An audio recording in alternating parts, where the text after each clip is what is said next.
as it is in this way, it is destroyed for 7 turns in succession by fire and the 8th turn by water, then again 7 turns by fire and the 8th turn by water, then, when it has been 7 times destroyed by water at each 8th 422 turn, it is again destroyed for 7 turns by fire. 63 eons pass in this way. And now the air takes the opportunity to usurp the water's turn for destruction, and in destroying the world it demolishes the Subhakioha Brahma-world where the lifespan is the full 64 eons. 66 Now, when a bhikkhu capable of recollecting eons is recollecting his former lives, then of such eons as these he recollects many eons of world contraction, many eons of world expansion, many eons of world contraction and expansion. How? In the way beginning, there I was. Herein, there I was, in that eon of contraction I was in that kind of becoming or generation or destiny or station of consciousness or abode of beings or order of beings. 67 So named, such 4 names as Tissa, Se, or Fussa. Of such a race, such family names as Kakana, Se, or Kassapa. This is said of the recollection of his own name and race, surname, in his past existence. But if he wants to recollect his own appearance at that time, or whether his life was a rough or refined one, or whether pleasure or pain was prevalent, or whether his lifespan was short or long, he recollects that too. Hence he said with such an appearance, such the end of my lifespan. 68 Here, with such an appearance means fair or dark. Such was my food, with white rice and meat dishes as food or with windfall fruits as food. Such my experience of pleasure and pain, with varied experience of bodily and mental pleasure and pain classed as worldly and unworldly, and so on. Such the end of my lifespan, with such a lifespan of a century or lifespan of 84,000 eons. 69 And passing away from there, I reappeared elsewhere, having passed away from that becoming, generation, destiny, station of consciousness, abode of beings or order of beings, I again appeared in that other becoming, generation, destiny, station of consciousness, abode of beings or order of beings. And there too I was, then again I was there in that becoming, generation, destiny, station of consciousness, abode of beings or order of beings. So named, etc., are as already stated. 70 Furthermore, the words there I was refer to the recollection of one who has cast back retrospectively as far as he wishes, and the words and passing away from there refer to his reviewing. After turning forward again, consequently, the words I appeared elsewhere can be understood to be said with reference to the place of his reappearance next before his appearance here, which is referred to by the words I appeared here. But the words there too I was, etc., 423 are said in order to show the recollection of his name, race, etc., there in the place of his reappearance next before this appearance. And passing away from there, I reappeared here, having passed away from that next place of reappearance, I was reborn here in this Katiya clan or Brahmin clan. 71 Thus, so. With its aspects and particulars, with its particulars consisting in name and race, with its aspects consisting in appearance, and so on. For it is by means of name and race that a being is particularized as, say Tissa Kassapa, but his distinctive personality is made known by means of appearance, etc., as dark or fair. So the name and race are the particulars, while the others are the aspects. He recollects his manifold past lives, the meaning of this is clear. The explanation of the knowledge of recollection of past lives is ended. 5. The Divine Eye, knowledge of passing away in reappearance of beings. 72 As to the explanation of the knowledge of passing away and reappearance of beings, here is the text: he directs, he inclines, his mind to the knowledge of the passing away and reappearance of beings. With the Divine Eye, which is purified and surpasses the human, he sees beings passing away and reappearing, inferior and superior, fair and ugly, happy or unhappy in their destiny. He understands beings as faring according to their deeds, these worthy beings who were ill-conducted in body, speech and mind, revilers of noble ones, wrong in their views, acquirers of kama due to wrong view, have, on the breakup of the body, after death, appeared in a state of loss, in an unhappy destiny, in perdition in hell, but these worthy beings, who are well conducted in body, speech and mind, not revilers of noble ones, right in their views, acquirers of kama due to right view, have, on the breakup of the body, after death, appeared in a happy destiny, in the heavenly world. Thus with the divine eye, which is purified and surpasses the human, he sees beings passing away and reappearing, inferior and superior, fair and ugly, happy or unhappy in their destiny.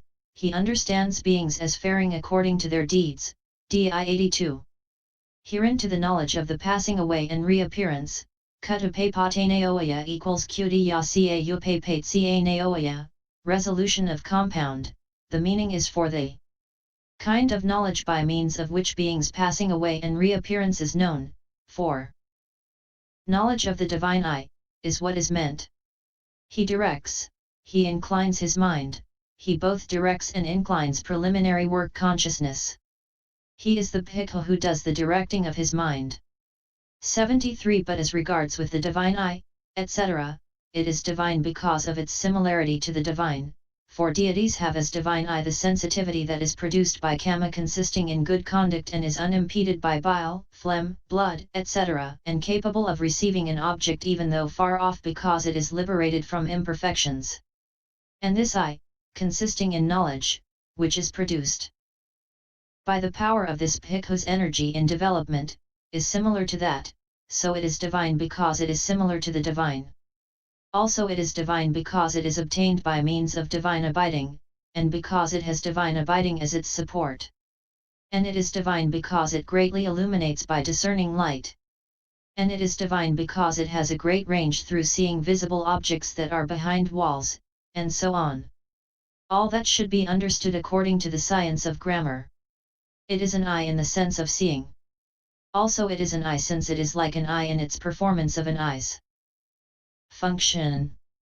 It is purified since it is a cause of purification of view, owing to seeing passing away and reappearance. 74 One who sees only passing away and not reappearance assumes the annihilation view, and one who sees only reappearance and not passing away assumes the view that a new being appears. But since one who sees both outstrips that twofold false view, that vision of his is therefore a cause for purification of view. And the Buddha's sons see both of these. Hence it was said above, 424 it is purified since it is a cause of purification of view, owing to seeing passing away and reappearance. 75 It surpasses the human in the seeing of visible objects by surpassing the human environment. Or it can be understood that it surpasses the human in surpassing the human fleshly eye. With that divine eye, which is purified and superhuman, he sees beings, he watches beings as men do with the fleshly eye. 76 Passing away and reappearing, he cannot see them with the divine eye actually at the death moment of reappearance. 17 But it is those who, being on the verge of death, will die now that are intended as passing away, and those who have taken rebirth linking and have just reappeared that are intended by reappearing. What is pointed out is that he sees them as such passing away and reappearing. 77 Inferior, despised, disdained, looked down upon, scorned, on account of birth, clan, wealth, etc., because of reaping the outcome of delusion. Superior, the opposite of that because of reaping the outcome of non-delusion. Fair, having a desirable, agreeable, pleasing appearance because of reaping the outcome of non-hate. Ugly, having undesirable, disagreeable, unpleasing appearance because of reaping the outcome of hate. Unsightly, ill-favored, is the meaning. Happy in their destiny, gone to a happy destiny, or rich, very wealthy, because of reaping the outcome of non-greed. Unhappy in their destiny, gone to an unhappy destiny, or poor with little food and drink because of reaping the outcome of greed. 78 Faring according to their deeds, moving on in accordance with whatever deeds, kama, may have been accumulated. Herein, the function of the divine I is described by the first expressions beginning with passing away. But the function of knowledge of faring according to deeds is described by this last expression. 79. The order in which that knowledge arises is this. Here a bhikkhu extends light downwards in the direction of hell, and he sees beings in hell undergoing great suffering. That vision is only the divine I's function. He gives it attention in this way. After doing what deeds do these beings undergo this suffering? Then knowledge that has those deeds as its object arises in him in this way. It was after doing this. Likewise he extends light upwards in the direction of the sensual sphere divine world, and he sees beings in the Nandina grove, the Misaka grove, the Farasaka grove, etc., enjoying great good fortune. That vision also is only the divine I's function. He gives attention to it in this way. After doing what deeds do these beings enjoy this good fortune? Then knowledge that has those deeds as its object arises in him in this way. It was after doing this. This is what is called knowledge of faring according to deeds. 80. There is no special preliminary work for this. And as in this case, so too in the case of knowledge of the future, for these have the divine I as their basis and their success is dependent on that of the divine I. 425. 81. As to ill conducted in body, etc., it is bad conduct, duhakaritai, or it is corrupted conduct, duhakaritai, because it is rotten with defilements, thus it is ill conduct, dukarita. The ill conduct comes about by means of the body, or the ill conduct has arisen due to the body, thus it is ill conduct in body, so too with the rest. Ill conducted is endowed with ill conduct. 82. Revilers of noble ones, being desirous of harm for noble ones consisting of Buddhas, Pakska Buddhas, and disciples, and also of householders who are streamenterers, they revile them with the worst accusations or with denial of their special qualities. CUD 44 and MN 12, they abuse and upbraid them, is what is meant. 83. Herein, it should be understood that when they say, they have no asceticism, they are not ascetics, they revile them with the worst accusation. And when they say, they have no jhana or liberation or path of fruition, etc., they revile them with denial of their special qualities. And whether done knowingly or unknowingly, it is in either case reviling of noble ones, it is weighty karma resembling that of immediate result, and it is an obstacle both to heaven and to the path. But it is remediable. 84. The following story should be understood in order to make this clear. An elder and a young bhikkhu, it seems, wandered for alms in a certain village. At the first house they got only a spoonful of hot gruel. The elder's stomach was paining him with wind. He thought, this gruel is good for me, I shall drink it before it gets cold. People brought a wooden stool to the doorstep, and he sat down and drank it. The other was disgusted and remarked, the old man has let his hunger get the better of him and has done what he should be ashamed to do. The elder wandered for alms, and on returning to the monastery he asked the young bhikkhu, have you any footing in this dispensation, friend? Yes, venerable sir, I am a streamenterer. Then, friend, do not try for the higher paths, one whose cankers are destroyed has been reviled by you. The young bhikkhu asked for the elder's forgiveness and was thereby restored to his former state. 85. So one who reviles a noble one, even if he is one himself, should go to him, if he himself is senior. 426. He should sit down in the squatting position and get his forgiveness in this way. I have said such and such to the venerable one, may he forgive me. If he himself is junior, he should pay homage, and sitting in the squatting position and holding out his hand palms together, he should get his forgiveness in this way. I have said such and such to you, venerable sir, forgive me. If the other has gone away, he should get his forgiveness either by going to him himself or by sending someone such as a CO resident. 86. If he can neither go nor send, he should go to the bhikkhus who live in that monastery, and, sitting down in the squatting position if they are junior, or acting in the way already described if they are senior, he should get forgiveness by saying, venerable sirs, I have said such and such to the venerable one named so and so, may that venerable one forgive me. And this should also be done when he fails to get forgiveness in his presence. 87. If it is a bhikkhu who wanders alone and it cannot be discovered where he is living or where he has gone, he should go to a wise bhikkhu and say, "Venerable Sir, I have said such and such to the Venerable One named so and so. When I remember it, I am remorseful. What shall I do?" He should be told, "Think no more about it, the elder forgives you. Set your mind at rest." Then he should extend his hands palms together in the direction taken by the Noble One and say, "Forgive me." 88. If the Noble One has attained the final nibbana, he should go to the place where the bed is, on which he attained the final nibbana, and should go as far as the charnel ground to ask forgiveness. When this has been done, there is no obstruction either to heaven or to the path. He becomes as he was before. 89. Wrong in their views, having distorted vision.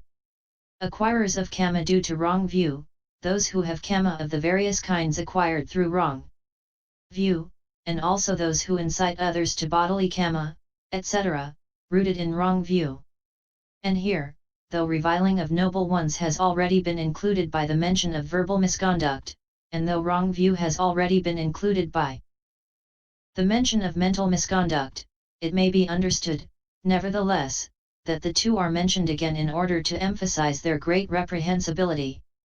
90. Reviling noble ones is greatly reprehensible because of its resemblance to kama with immediate result. For this is said, Sariputta, just as a bhikkhu possessing virtuous conduct, concentration, and understanding could hear and now attain final knowledge, so it is in this case, I say, if he does not abandon such talk and such thoughts and renounce such views, he will find himself in hell as surely as if he had been carried off and put there. MI 71.18 427. And there is nothing more reprehensible than wrong view, according as it is said, Bhikkhus, I do not see any one thing so reprehensible as wrong view. AI 33. 91. On the break-up of the body, on the giving up of the clung to aggregates.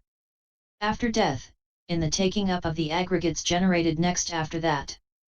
Or alternatively, on the break-up of the body is on the interruption of the life faculty, and after death is beyond the death consciousness.